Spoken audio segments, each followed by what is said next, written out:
Ya, bismillahirrahmanirrahim. Kita mulai teman-teman. Assalamualaikum warahmatullahi wabarakatuh. Inna hamdalillah nahmaduhu wa nasta'inu wa nastaghfiruh wa na'udzubillahi min syururi anfusina wa sayyiati a'malina. May yahdihillahu fala mudhillalah wa may yudlil fala hadiyalah. Asyhadu an la ilaha illallah wahdahu la syarikalah wa asyhadu anna Muhammadan abduhu wa rasuluh. Allahumma sholli ala Muhammad wa ala ali Muhammad amma ba'. Baik teman-teman semua, alhamdulillah kita masih diberi rahmat dan karunia oleh Allah Subhanahu wa taala, Masya Allah ya. Sebentar lagi insya Allah kita akan bertemu dengan bulan Ramadan ya. Mudah-mudahan Allah menemukan kita dengan Ramadan ya.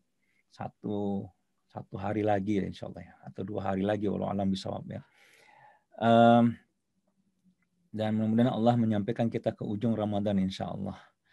Nah, pada pagi ini kesempatan kita insya Allah berbicara tentang fikih praktis puasa Ramadan dan itu banyak ya. Jadi mungkin yang untuk tahap awal-awal mungkin kita akan berbicara tentang masalah definisi puasa, masalah niat yang dilakukan ya. Nanti yang untuk kalau boleh yang ada bagian keduanya lagi kalau saya rencanakan gitu ya, karena nggak akan tercover pada hari ini secara semuanya. Kita berbicara mungkin masalah iktikaf, masalah zakat fitrah ya. Lalu hal-hal yang berhubungan dengan ya pertengahan akhir Ramadan dan yang sesudah Ramadan insya Allah. Nah, insya Allah kita juga di channel YouTube Dakwahir kita ada kajian setiap jam 5 sore ya. Silahkan dilihat ya, karena mungkin dia akan ini tiap hari jadi mungkin agak susah untuk diumumkan setiap hari gitu ya, jadi otomatis saja Bapak Ibu silahkan lihat ke sana nanti insya Allah. Baik, insya Allah kita akan berbicara tentang fikih praktis Ramadan bagian yang pertama ya. Nah, yang pertama ini saya akan berbicara tentang landasan kita berpuasa terlebih dahulu. Nah, ini landasan kita ya. Surah Al-Baqarah ayat 183 ya. Allah SWT berfirman, "A'udzubillahi minasyaitonirrajim. Bismillahirrahmanirrahim. Ya ayyuhallazina amanu kutiba alaikumussyam kama kutiba alal ladzina min qablikum la'allakum tattaqun." Ya. Hai orang-orang yang beriman, diwajibkan atas kamu berpuasa sebagaimana diwajibkan atas orang-orang sebelum kamu agar kamu bertakwa. Jadi ini landasan kita melaksanakan puasa Ramadan ya, perintah Allah dalam surah Al-Baqarah ayat 183. Nah, ada dua hal yang penting di sini ya. Pertama dia wajib, tapi ada dua hal yang penting adalah kata-kata ya ayyuhallazina amanu dan hasilnya adalah la'allakum tattaqun. Banyak yang kita dengar ya bahwasanya panggilan puasa tersebut adalah untuk orang-orang yang beriman. Dan itu bagi para pendakwah mungkin ya tidak salah menyampaikan seperti itu walau alam bisawab ya. Tapi bagi orang yang awam ya, bagi orang awam ini jadi pertanyaan. Kalau misalnya dia tidak beriman, dia tidak harus berpuasa. Nah, maksudnya itu bagaimana? Kan seperti itu ya. Kalau dia kafir jelas dia tidak berpuasa, itu udah jelas. Tetapi nanti pemahamannya adalah bagaimana dia sudah muslim ya, tetapi keimanannya belum kuat. Ya, apakah dia dipanggil untuk berpuasa apa tidak gitu. Nah, di sini kita harus memahami tafsirnya yang sebenarnya bagaimana. Karena apa? Karena kalau kita pahami perintah puasa pada bulan Ramadan itu wajib dia bagi setiap muslim ya, ketika dia sudah akil balik ya, muslim ya, bagi ya muslimin dan muslimah ya. Dan berdosa kalau dia tidak melaksanakannya. Bahkan kalau tidak berpuasa itu bisa jatuh kepada kekufuran. Nah, jadi bukan panggilannya kepada buat orang-orang beriman baru melakukan puasa, bukan seperti itu maknanya Bapak Ibu rahimakumullah ya. Yang saya baca di dalam kitab-kitab yang membahas tentang puasa. Ya. Dalam kitab ini ya, Bada'i Al-Ma'ani Asyam Tadabbur wa Tahlil ya, Dr. Abdul Muhsin bin Abdul Aziz Al-Askar itu menyatakan kayak gini nih. kata-kata ya hayyuhallazina amanu itu menunjukkan bahwa puasa merupakan konsekuensi dari keimanan. Ya. Jadi konsekuensi dari keimanan, maka dia melaksanakan perintah Allah untuk berpuasa. Nah, di sini kita harus memahami bahwa kita melaksanakan puasa pada bulan Ramadan ini dikarenakan keimanan kita kepada Allah Subhanahu wa taala. Ini yang paling penting. Jadi konsekuensi dari keimanan. Maka kita tidak boleh berpuasa. Nah, ya. Tidak boleh berpuasa misalkan karena orang lain ikut berpuasa. Tidak boleh berpuasa, maksudnya tidak boleh itu bukan kalau usah puasa bukan kayak gitu, maksudnya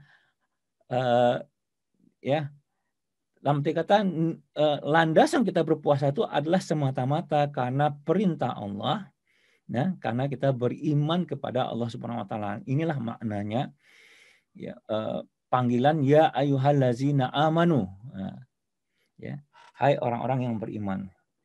Jadi maka kita berpuasa itu ya pada bulan Ramadan itu tidak boleh karena kita ini ingin diet. Ya, tidak boleh karena kebiasaan. Tahun lalu kita puasa bulan Ramadan, sekarang kita juga puasa bulan Ramadan. Tidak. Jadi kalau Dr. Abdul Muhsin bin Abdul Aziz itu menyatakan bahwasanya karena ya kita itu berpuasa karena perintah Allah. Nah, ini yang harus kita pahamkan ya atau kita istilahnya ya sebagai landasan kita berpuasa pada bulan Ramadan ini semata-mata karena perintah Allah. Nah, nanti ada hikmah dari puasa yaitu la'allakum tattaqun. Jadi kalau kita memahami ini adalah perintah dari Allah, maka hikmahnya itu akan dapat agar menjadi orang-orang yang bertakwa. Maka kita dalam berpuasa itu memperhatikan aspek-aspek ketakwaan kita dalam berpuasa. Ya, jadi aspek-aspek ketakwaan kita menjaga diri dalam atmosfer ketakwaan. Ini yang harus kita pahami tentang puasa Ramadan ya. Jadi dalam atmosfer ketakwaan benar-benar kita istilahnya menjadi lebih hati-hati istilahnya seperti itu ya. Memperhatikan bagaimana landasan syariat atas setiap perbuatan dan perkataan bahkan mungkin pemikiran ya atau yang timbul dalam terbetik dalam hati dan pemikiran kita. Nah, inilah makna ya ayyuhallazina amanu ya bahwasanya perintah berpuasa itu ya bukan maknanya bagi orang yang sudah beriman saja gitu. Kalau kurang imannya bagaimana atau tidak beriman tidak, tetapi adalah sebagai konsekuensi dari keimanan. Ya, kalau kita menyatakan kita beriman kepada Allah, maka kita melaksanakan perintahnya. Nah, seperti itu Bapak Ibu rahimakumullah ya. Baik ya. Nah, ini landasan yang harus kita mulai mungkin 1 atau 2 hari lagi dalam berpuasa pada bulan Ramadan. Kita melaksanakan puasa karena semata-mata perintah Allah, diwajibkan oleh Allah.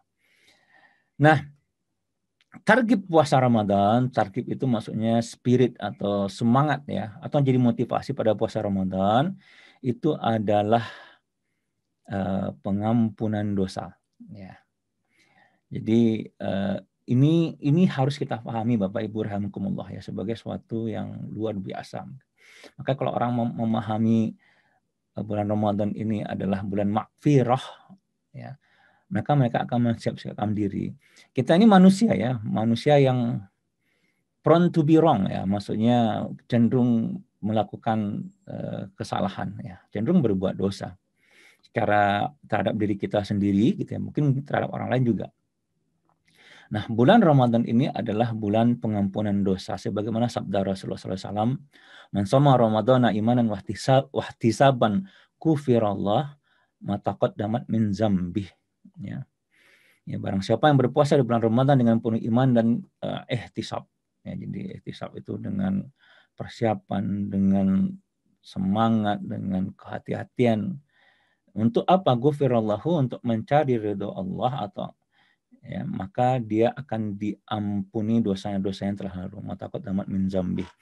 Nah, ini sebagai penyemangat ya untuk puasa Ramadan ya, sebagai motivasi kita pada puasa Ramadan. Bahwasanya ini adalah bulan pengampunan dosa. Mungkin dulu Ramadan dulu kita nggak sadar ini.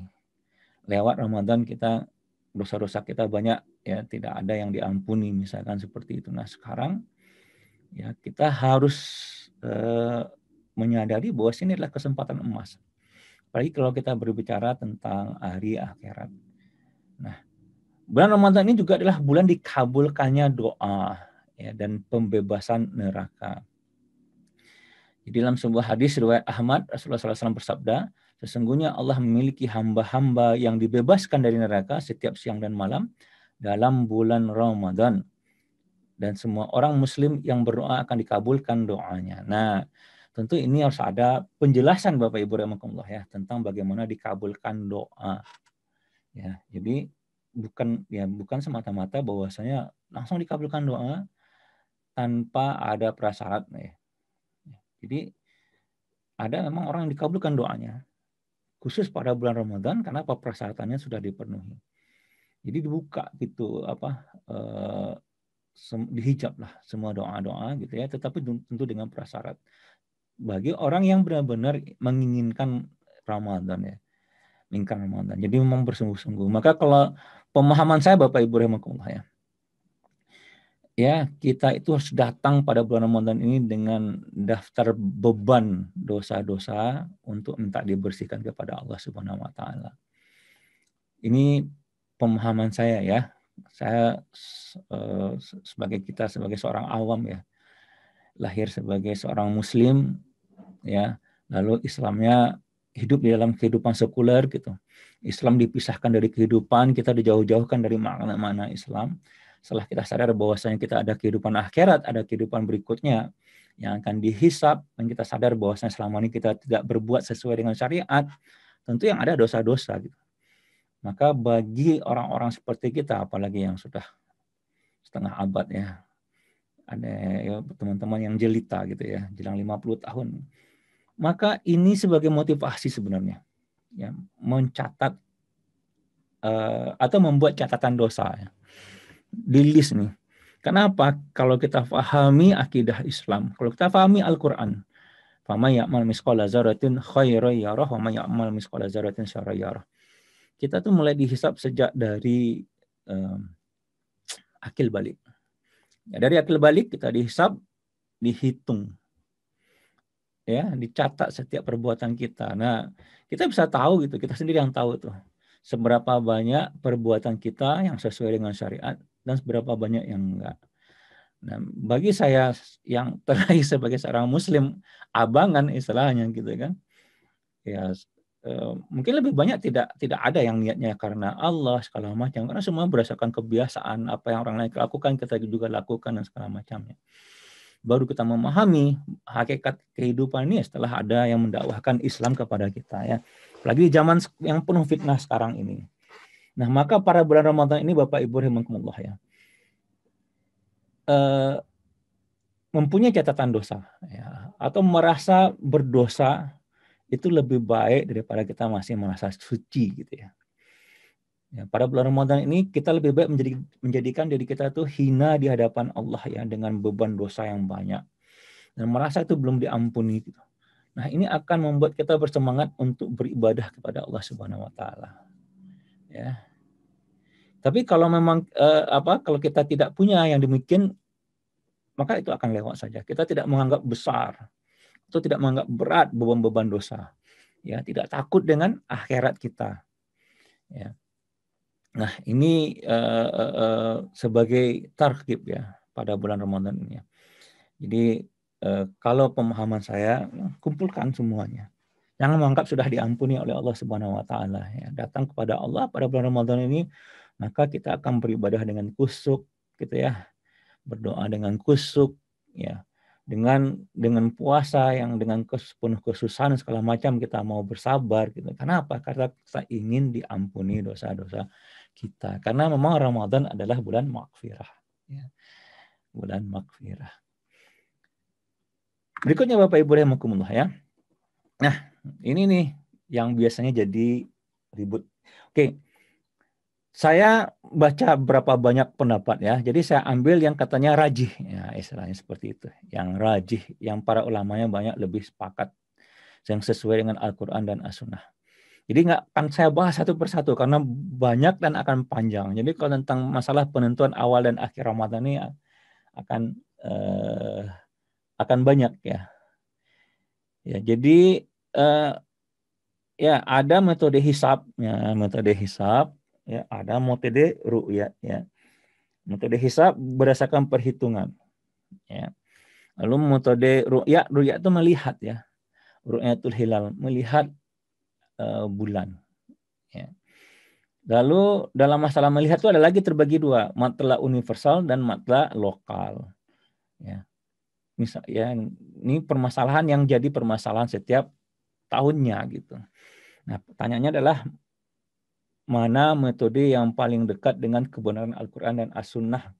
Karena saya perlu menyampaikan nanti permasalahannya gitu. Kalau kita tidak memahami atau tidak mencoba ya untuk mengikuti mana yang mendekati Al-Quran dan Sunnah terlebih dahulu. Nah, kalau hisab biasanya sudah tahu nih, ya bahwasanya hari Selasa itu adalah hari pertama Ramadan ya. Ya, hari pertama Ramadan. Nah, itu hisab ya karena dia berdasarkan perhitungan dengan hitung-hitung lah ya. Ya dihitung bulan itu kapan segala macam, maka kira-kira ufuknya baru nampak di mana dan seterusnya ya. Sementara ru'ya itu dia harus melihat bulan di setiap posisi di muka bumi ini. Nah, lalu ada lagi yang membaginya. Kalau sudah nggak kelihatan Indonesia, ya misalnya kayak gini nih, kita di Indonesia, lalu di Thailand kelihatan misalkan, di Indonesia nggak kelihatan, lalu yang lokal itu bilang ya itu kan di Thailand bukan di kita, ya. Nah, yang rajih itu adalah ru'yat, ru'yatnya itu adalah global, ya berdasarkan banyak hadis, ya hadis. Nah, hisab, nah nggak perlu kita bicarakan di sini bagaimana landasannya, dia juga ada pakai Al-Qur'annya, tetapi tidak ada hubungannya dengan puasa. Ya.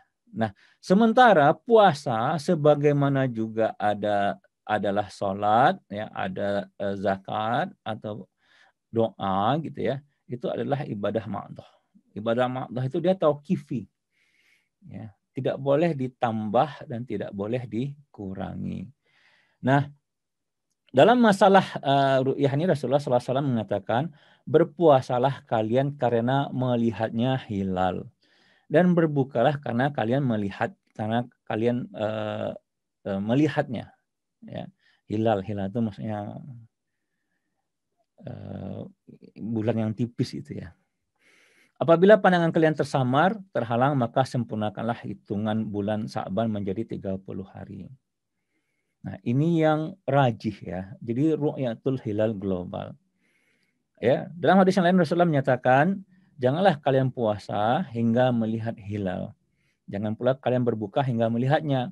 Jika kalian terhalangi awan, hitunglah bulan Sa'ban. Ya. Lalu ya sesungguhnya bulan itu ada 29 hari, maka janganlah kalian berpuasa hingga melihatnya. Apabila mendung menutupi kalian, maka perkirakanlah. Nah, ini banyak keterangan hadis-hadis yang lain kalau kita khusus membahas ini. Permasalahannya begini, Bapak Ibu semua rahimakumullah ya. Jadi yang rajih itu adalah ru'yat. Karena disuruh oleh Rasulullah untuk melihat. Ya, jadi ada yang memantau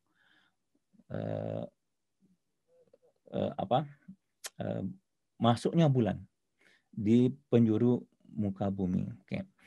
Karena apa? Karena bulan yang namanya bulan itu ya bulan dalam kalender Islam itu ya perputaran bulan itulah ya. Ya maka disebut hari pertama misalnya pada bulan Ramadan ketika sudah muncul ufuknya gitu. Sudah nampak dia. Maka masuk bulan Ramadan. Ya. Nah, kenapa ini jadi permasalahan, bisa menjadi permasalahan serius? Ya, kalau misalkan berdasarkan hisab, ya berdasarkan hisab, ya,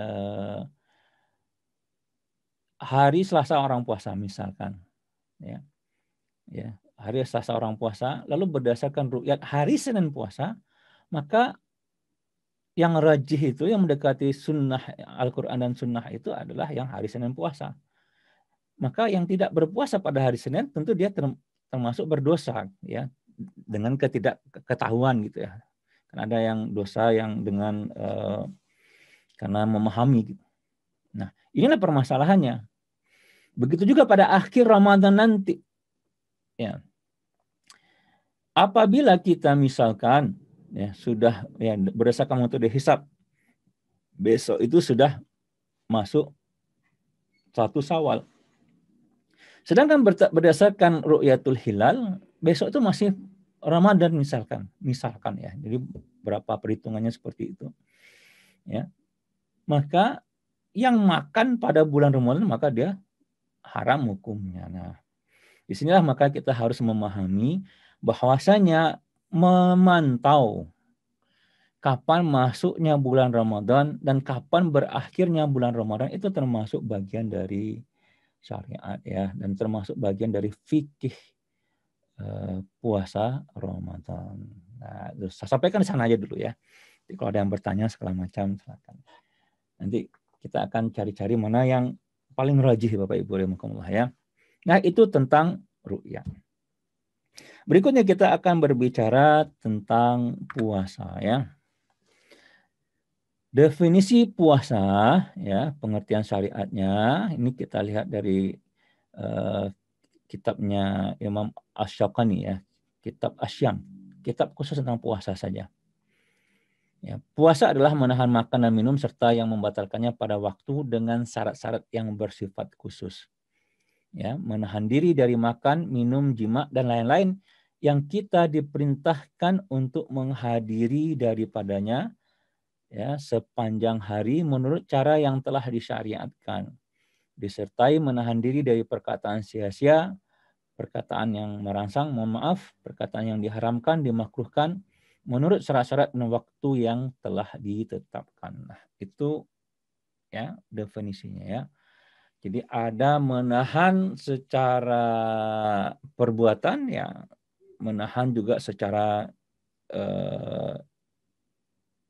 secara istilahnya pemikiran ya.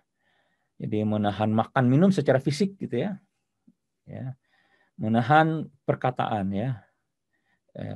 Atau perbuatan-perbuatan keji. Nanti saya akan kasih amalan praktis ya, yang standar insya Allah pada bulan Ramadan ini.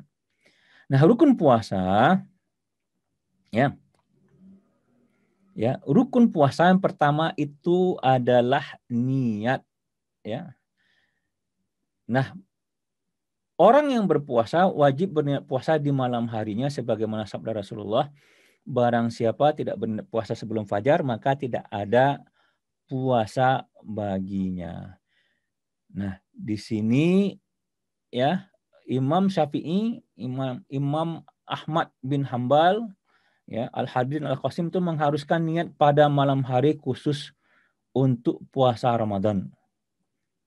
Dan kata beliau para imam tersebut, ya Imam Mahzab ya, bahwasanya puasa tidak sah bila tidak ada niat pada malam hari. Ya.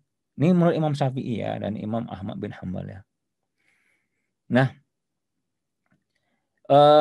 kalau seorang itu lupa tidak berniat puasa di malam harinya, maka ia harus segera menetapkan niatnya tak kalah ingat. Jadi tadi malam sebelum sahur gitu ya, dia lupa berniat. Ya tidak dihadirkan niat. Jadi saya bilang ya bukan melafazkan ya, menghadirkan niat. Saya berniat puasa, menghadirkan niat Bapak Ibu rahimakumullah. Ya itu akan membedakan perbuatan kita dengan perbuatan yang lain ya. Karena kalau kita mempunyai niat, maka kita akan punya tujuan nanti ya. Ya tujuan kita apa? Ya di sini maka menghadirkan niat itu membedakan ya. Saya sudah pernah bicarakan bahwa saya misalkan untuk yang membedakan mandi junub itu beda dengan mandi biasa ya karena ada niat ya. Atau salat wajib dengan salat sunat ya karena ada niat. Ya, perbuatannya sama. Nah, ya nggak makan-makan ya dengan puasa Ramadan gitu ya, itu adalah niat. Dan itu akan berpengaruh kepada tujuan dan yang lainnya. Maka kalau kita lupa niat pada malam harinya, maka harus menetapkan niatnya tak kala ingat. Ya. Nah, sebagaimana yang dikatakan oleh Imam Syafi'i ya, Imam Ahmad bin Ambal, di sini Ibnu Munzir juga, maka eh, eh, mengharuskan niat pada malam harinya. Nah, Imam Malik, Ishaq dan Imam Ahmad berpendapat bahwa niat puasa sah untuk selama 1 bulan. Jadi katanya boleh berpuasa selama 1 bulan. Tapi yang lebih kuat pendapatnya, yang lebih rajih sekali lagi ya, menurut Imam Asy-Syaukani dalam kitab beliau tadi Asyam tadi, ya pendapat Imam Syafi'i itu lebih kuat. Karena apa? Karena puasa merupakan ibadah khusus yang waktunya dibatasi. Ya. Nah, jadi pertanyaan lagi, apakah sah kalau misalkan kita takut lupa pada malam harinya, kita meniatkan puasa hari ini untuk hari besok gitu ya. Nah, menurut Imam Abu Hanifah itu sah ya. Sah puasa Ramadan dan puasa yang ditetapkan dengan berniat pada siang harinya. Jadi diperbolehkan. Tapi yang lebih afdolnya adalah berniat di setiap malam mau berpuasa. Mungkin ya yang terbaik itulah pada ketika melakukan sahur. Atau kalau tidak sahur kita sebelum tidur itu meniatkan kita untuk berpuasa Ramadan. Jadi menghadirkan niat. Ya. Jadi menghadirkan itu ya itulah yang disebut dengan idrak Bapak Ibu rahimakumullah ya, menghadirkan ada kesadaran. Nah, itu. Ya, jadi ada kesadaran kita bahwasanya kita akan melakukan puasa Ramadan karena ini adalah perintah Allah ya dengan memperhatikan aspek-aspek ketakwaan. Nah, kalau kita menghadirkannya itu seperti itu. Ya. Itu luar biasa ya. Maka kalau orang tua kita dulu tuh hadirkan Allah ya. Bukan maksudnya Allah itu dihadirkan sini, tidak gitu. Adanya kesadaran kita bahwasanya kita ini datang dari Allah, kita ini hidup untuk Allah, akan kembali kepada Allah, Allah menghisap kita. Nah, seperti itu maksudnya. Ya, menghadirkan niat itu ya adanya idrak, adanya kesadaran. Nah, rukun puasa yang berikutnya adalah menahan diri dari hal-hal yang membatalkan puasa. Apa contohnya? Makan, minum, ya, muntah dengan sengaja, ya, hubungan suami istri di siang hari ya. Di malam hari diperbolehkan, ya, lalu mengeluarkan bagi yang laki-laki ya.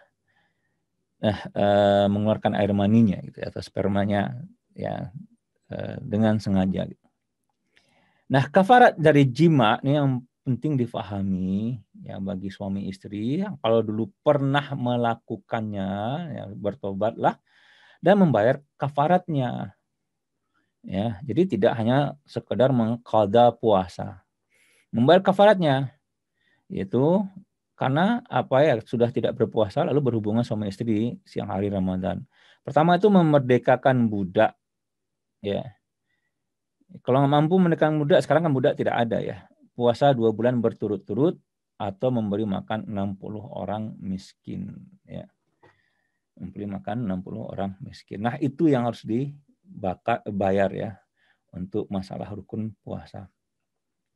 Ya, jadi rukun puasa itu adalah niat, lalu menahan diri dari hal-hal yang membatalkan puasa. Nah, syarat wajib puasa yang pertama itu adalah Islam, ya. Yang kedua itu adalah balik. Ya, jadi anak kecil itu tidak wajib dia puasa, sebagaimana sabda Rasulullah, diangkat kalam dari 3 orang, ya anak kecil hingga ia balik, dari orang gila sampai sembuh, orang tidur hingga ia bangun. Ya, kemudian berakal, makanya orang gila tidak diwajibkan puasa ya. Lalu suci dari haid dan nifas bagi wanita, mukim dan tidak sedang safar ya. Wajib ya, maksudnya syarat wajib ya Bapak Ibu rahimakumullah ya. Jadi kalau sedang safar tidak menjadi wajib baginya. Nah, ya, tidak wajib walaupun dia wajib nanti membayarnya ya. Ya, kemudian sanggup berpuasa bagi yang sakit. Jadi kalau orang kita sakit, kita demam, sakit kepala, itu belum belum menggugurkan puasa kita. Ya, tapi kalau misalnya kita tuh sakitnya itu kritis ya, berbahaya, dia tidak sanggup berpuasa, maka tidak menjadi wajib. Nah, nanti ada ada perhitungannya apakah kita qada atau kita bayar fidyah ya. Nanti kita akan lihat dalam masalah fikih berikutnya ya. Nah, saat sah puasa ya, yang pertama tuh dia Islam sepanjang hari. Kalau di tengah harinya dia kufur ya dia nggak sah puasanya lagi ya, walaupun dia berpuasa gitu ya. Ya. Kemudian suci dari haid, nifas dan wiladah ya. Jadi misalkan haidnya datang pas menjelang mau berbuka gitu ya, tetap puasanya tidak sah puasanya. Harus diulang pas ya sebelum sampai waktu harus diulang lagi pas pada hari itu secara keseluruhan. Ya. Wiladah bagi yang melahirkannya. Nah, maka nanti ada mandi wiladah ya, mandi mensucikan diri ya, dari hadas yang dikeluarkan saat melahirkan. Lalu ada tamyiz ya. Tamyiz itu dapat membedakan antara yang baik dan yang tidak baik. Ya, maksudnya bisa balik dia. Lalu berpuasa pada waktunya, ini syarat sah dari puasa. Ya. Nanti silakan pertanyaan Bapak Ibu. Jadi ini saya sampaikan secara praktis saja ya, nggak akan kita bahas secara detail ya. Nah, puasa Ramadan ya itu bagi wanita hamil dan menyusui wajib qada tanpa harus membayar fidyah bagi wanita hamil dan menyusui. Ini banyak pendapat ya. Ada 7 Bapak Ibu rahimahullah ya. Ada fidyah, ada wajib mengqada dan fidyah dan segala macam. Tapi yang rajih itu adalah, jadi kita simpulkan aja langsung. Ya, karena kita tidak akan membahas. Kita akan memakainya ya. Wajib qada tanpa harus membayar fidyah bagi wanita hamil dan menyusui. Ini dalam kondisi ketika wanita hamil ya dan menyusui mampu mengqada, mampu dia mengqada. Namun jika mereka tidak mampu mengqada, maka wajib bagi mereka untuk membayar fidyah ya. Dengan catatan bahwa tidak boleh bagi wanita hamil dan menyusui berbuka kecuali ketika mereka sudah tidak kuat lagi berpuasa karena masyakoh yang membahayakan dirinya. Masyakoh itu kesulitan ya. Kesulitan yang dialami untuk melaksanakan kewajiban. Gitu ya. Jadi kalau misalkan dengan berpuasa ya bisa hilang nyawa ya atau tambah sakit gitu ya, maka ya dia ini ya harus ya tidak harus dia harus hanya boleh dia membayar fidyah saja. Ya. Sedangkan setiap orang yang mampu berpuasa dengan tanpa masyakoh yang membahayakan dirinya, maka berpuasa tak wajib baginya. Jadi kalau wanita hamil menyusui, ya dia sanggup berpuasa, ya maka dia tetap wajib berpuasa. Ya. Jadi kalau dia hamil menyusui, ya ada juga kan banyak itu saya lihat bukan banyak ya, ada gitu ya yang hamil dan menyusui gitu ya, tapi dia sanggup berpuasa, maka berpuasa tak wajib baginya. Nah, ancaman bagi orang yang meninggalkan puasa, apabila seorang meninggalkan kewajiban puasa dengan sengaja secara i'tiqadi gitu ya, i'tiqadi dia dengan sadar dia meninggalkan puasa, maka ia telah terjatuh dalam kekufuran. Ya, sebagaimana sabda Rasulullah, sendi-sendi dan dasar-dasar Islam ada 3 dan Islam dibangun di atas 3 sendi ini. Barang siapa meninggalkan salah satu dari ketiganya, maka ia telah kufur dan halallah darahnya. Yaitu mengaku bahwasanya tidak ada Tuhan selain Allah, salat fardu dan puasa Ramadan. Nah, orang yang meninggalkan puasa secara sengaja, ya, secara sengaja dengan kesadaran dia, gitu ya, nggak ada uzur yang membuat dia meninggalkan puasa, Bapak Ibu. Nggak ada uzurnya. Apakah sakit dalam perjalanan ya atau menyusui dan seterusnya gitu, atau tua ya, sakit tua yang kesusahan gitu ya. Karena kata Rasulullah kayak gini. Ya, dia tidak bisa diganti atau dikadar dengan puasa sepanjang umur. Jadi yang sengaja meninggalkannya itu tidak bisa diganti atau dikadar dengan puasa sepanjang umur. Dengan i'tiqadi ya, dengan sengaja. Apa kata Rasulullah? Barang siapa berbuka sehari dalam bulan Ramadan dengan tanpa ruksah, keringanan yang telah ditetapkan Allah. Jadi bukan kita sendiri yang bilang gitu. Maka puasa yang ditinggalkan itu tidak akan bisa diganti dengan puasa sepanjang abad walaupun ia melakukannya. Ya, hadis riwayat Abu Daud, Ibnu Majah, Tirmizi. Begitu juga dalam hadis yang lain ya. Hadis Bukhari ya.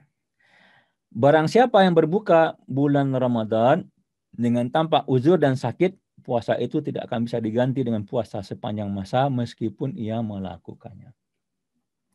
Jadi jangan sekali-sekali tinggalkan puasa dengan sengaja tanpa ada rukhsah ya, keringanan.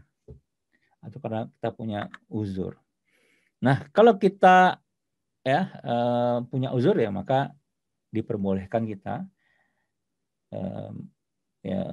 tidak berpuasa di bulan Ramadan, tapi wajib menggantinya, mengqadha puasa. Maka di sini ya kita harus memahami bagaimana cara mengqadha puasa. Nah, ini pendapat yang paling rajih gitu ya, bahwasanya diperbolehkan mengqadha puasa, apakah dengan berturut-turut harinya atau terpisah-pisah. Misalnya qadha puasanya 5 hari ya, lalu setiap bulan dia puasa 1 hari, nah itu diperbolehkan. Atau dia 5 hari langsung, itu nggak ada masalah. Ya, jadi tidak ada ketentuan khusus tentang itu ya. Ini pendapat para ulama. Nah, sampai kapan? Sampai ya akhir bulan ini, Sa'ban. Ya, dan tentu dia harus memperhitungkan juga dengan masuknya bulan Ramadan gitu. Ya. Jadi sampai sebelum bulan Ramadan itu masih boleh membayar puasa kita yang ada tahun sebelum. Bila seorang tidak mengqadha puasanya hingga datang bulan Ramadan berikutnya, nah ini ada 2 pendapat Bapak Ibu yang mulia. Jika ia punya uzur, ya tidak mampu membayar puasanya, misalnya karena hamil atau sakit, maka dia tidak wajib membayar fidyah, tetapi dia membayar mengqadha puasanya. Jadi kayak gini Bapak Ibu yang mulia ya. Ada orang ya dia punya hutang puasa, lalu nggak dibayarnya gitu. Tiba-tiba masuk bulan Ramadan, kan berarti dia terhutang gitu ya. Bertambah terhutang untuk 2 Ramadan jadinya kan seperti itu. Maka kalau karena dia tidak punya uzur ya, maka dia wajib mengqadha dan wajib juga bayar fidyah. Ya.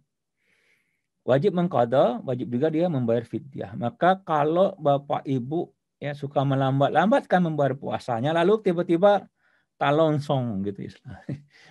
Tiba-tiba ya nggak ini ya rasa-rasanya nggak mungkin tiba-tiba sudah masuk lagi Ramadan sehingga terhutangnya setahun lebih gitu ya. Maka sesudah Ramadan dia wajib mengqadha dan wajib dia membayar fidyah karena dia tidak ada uzur. Kecuali yang punya uzur karena sakit ya. Maka ya fidyah itu hanya untuk 3 orang yang diberi rukhsah. Ya, bukan orang-orang saya dulu nggak puasa gitu ya, lalu dia mampu untuk mengqadha puasa, lalu saya puasa saya bayar fidyah saja, itu tidak boleh. Selama dia mampu berpuasa, ya maka dia wajib berpuasa. Maka fidyah itu ya, yang mana ukurannya itu adalah 1 mud ya, lebih dari 6 ons gandum ya. Itu adalah memberi makan kepada fakir miskin setiap hari, rukhsahnya kepada orang yang hamil, orang yang menyusui, dan orang yang sudah sangat tua. Tapi kalau orang yang masih mampu berpuasa, tidak boleh dia membayar fidyah. Ya. Nah, buat orang-orang yang 3 ini, mereka tidak harus mengqadha puasanya, tapi hanya membayar fidyah. Nah, kalau orang sakit, saya sakit misalnya selama puasa, tapi nggak lalu saya misalnya kan Allah alam bisawab ya, mudah-mudahan insyaallah puasa terus ya. Ya, siapalah gitu ya, karena khawatir kalau kita mengandaikan. Ada dia sakit gitu ya.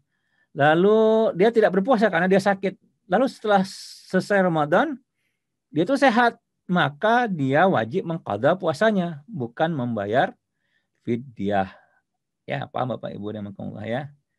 Bukan membayar fidyah. Ya, silakan dimasukkan pertanyaannya ya untuk ini ya. Kita masih ada sampai ya kira-kira 15 menit lagi lah ya. Nah, ya, jadi ini kita tentang puasa aja dulu ya. Tentang sholat tarawih, iktikaf, zakat. Nah, mungkin yang berikutnya ya, insya Allah ya. Karena itu lebih ke kalau sholat tarawih ke sunnah ya.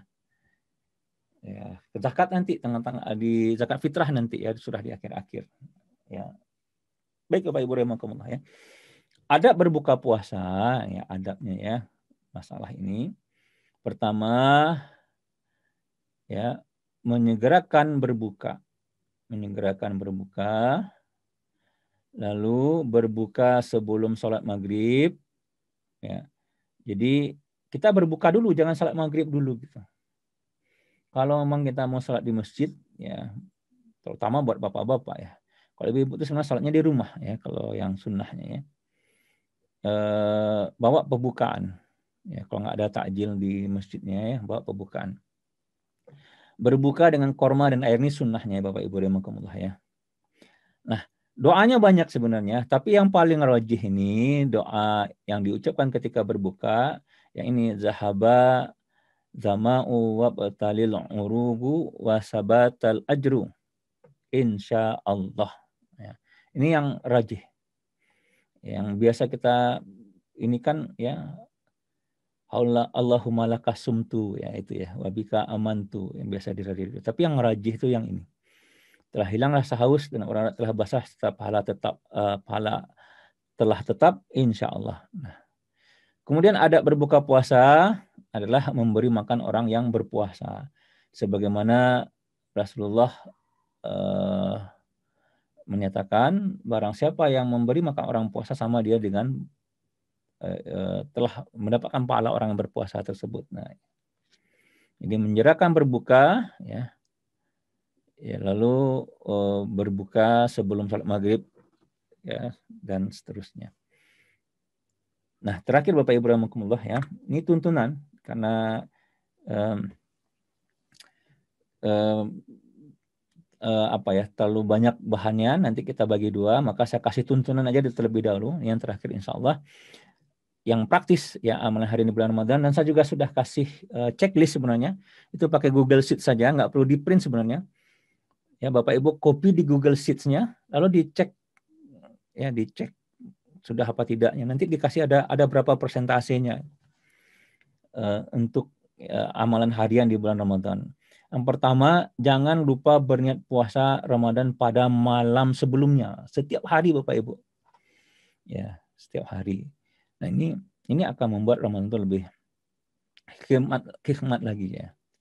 Yang kedua, luruskan niat berpuasa karena keimanan dan mencari ridho Allah. Ya, makanlah sahur dan akhirkanlah.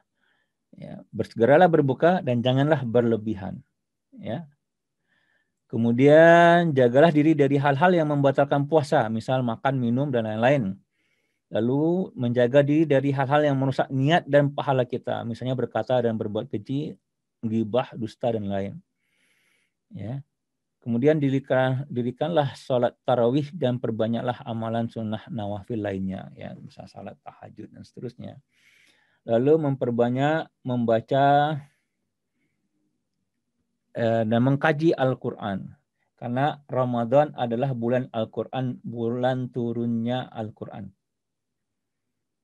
Lalu memperbanyak usaha untuk mengkaji sakofah pengetahuan Islam. Nanti akan saya kasih tahu di bagian kedua apa itu sakofah. Seterusnya memperbanyak membaca dua perkara yang bisa menyenangkan Allah SWT, yaitu adalah syahadat dan istighfar. Dan dua perkara yang sangat kita butuhkan, memohon surganya dan perlindungan dari nerakanya. Yang berikutnya, hindari sejauh-jauhnya perbuatan keji, misalnya bertengkar, mencuri, berzina, dan lain-lain. Lalu perkataan keji, gosip, bohong, gibah, mencaci maki, dan lain-lain. Hindari juga aktivitas sia-sia. Apa contohnya ya? Nonton TV gitu ya, atau nonton sosmed yang tidak menambah amal pahala kita. Karena setiap waktu di bulan Ramadan itu sangat berharga Bapak Ibu ya. Waktu khusus. Ya, waktu khusus. Nah, berburu malam Lailatul Qadar ya pada sepertiga akhir Ramadan. Nanti kita akan bahas pada bagi kedua ya tentang iktikaf dan segala macamnya. Kemudian, nah ini yang bisa kita lakukan, memperbanyak sedekah dan infak. Dan yang terakhir, jangan lupa zakat fitrah dikeluarkan pada waktunya. Jadi kalau orang berpuasa pada bulan Ramadan lalu tidak ingat dengan zakat fitrahnya, tiba-tiba sudah Idul Fitri gitu ya, buru-buru mengejar untuk membayar zakat fitrah, nah itu kan berarti dia tidak niat puasa pada bulan Ramadan ya, karena bulan Ramadan itu ya identiknya dengan zakat fitrah. Baik Bapak Ibu rahimakumullah, saya rasa sampai di sana untuk bagian pertama kita insya Allah.